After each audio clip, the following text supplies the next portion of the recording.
Alright, let's move out.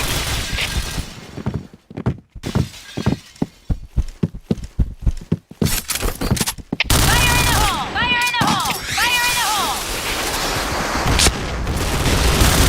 Headshot.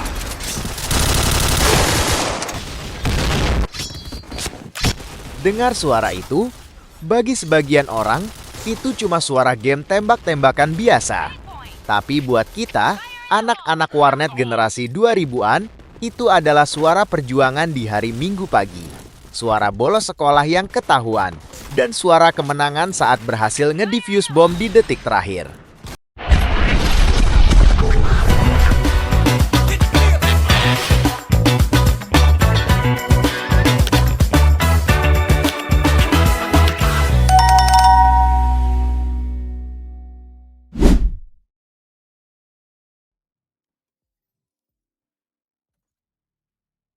Dunia game FPS sudah berubah drastis.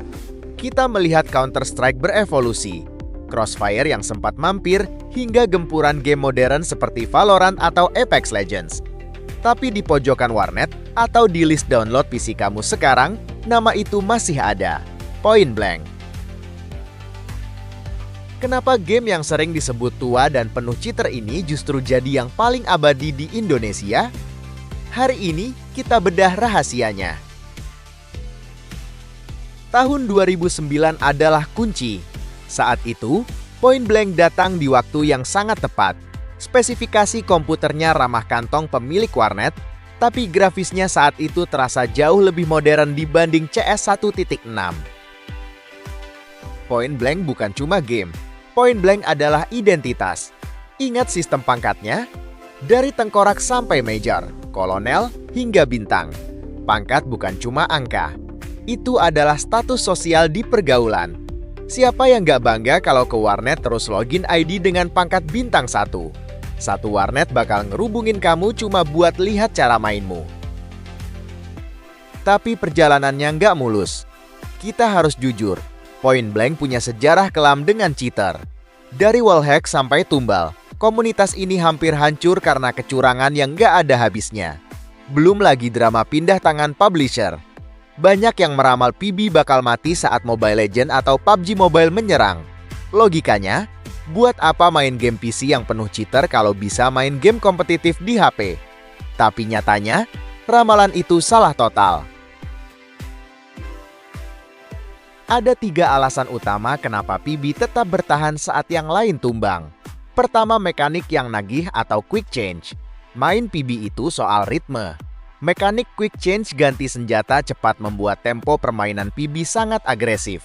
Ini yang nggak ditemukan di game FPS taktis kayak Valorant atau CS. Di PB kamu bisa lari, loncat, dan nge-headshot lawan dalam 1 detik. Kedua, aksesibilitas. Sampai tahun 2026 ini, PC kentang pun masih bisa jalanin PB. Ini penting untuk pasar Indonesia yang nggak semua orang punya PC spek dewa. Ketiga, ekosistem e-sport lokal PBNC. Zepeto dan publisher sebelumnya sangat konsisten menjaga turnamen akar rumput. PBNC atau Point Blank National Championship adalah salah satu turnamen dengan komunitas paling militan di Indonesia. Selain teknis, ada sisi emosional. PB adalah rumah bagi mereka yang sudah berkeluarga atau sibuk kerja, tapi ingin merasakan kembali masa-masa remaja mereka. Kita nggak cuma main game, kita lagi jemput memori. Banyak dari kita yang sudah punya anak, tapi sesekali masih login cuma buat dengerin musik lobbynya atau sekadar mabar sama teman lama yang sekarang sudah tersebar di seluruh Indonesia. Point Blank mungkin bukan game dengan grafis terbaik lagi. Dia juga mungkin bukan game paling adil dengan sistem cash-nya. Tapi, PB adalah bukti bahwa komunitas yang loyal lebih kuat daripada tren yang sekadar lewat. Selama suara headshot masih terdengar memuaskan di telinga kita, Point Blank gak akan kemana-mana. Dia akan tetap di sini menjadi game abadi yang menemani perjalanan hidup kita. Gimana menurut kalian? Apa momen paling enggak terlupakan kalian di Point Blank? Tulis di kolom komentar ya. Jangan lupa like dan subscribe buat nostalgia bareng lagi. Saya Deka Tekno, sampai jumpa di Map Luxville.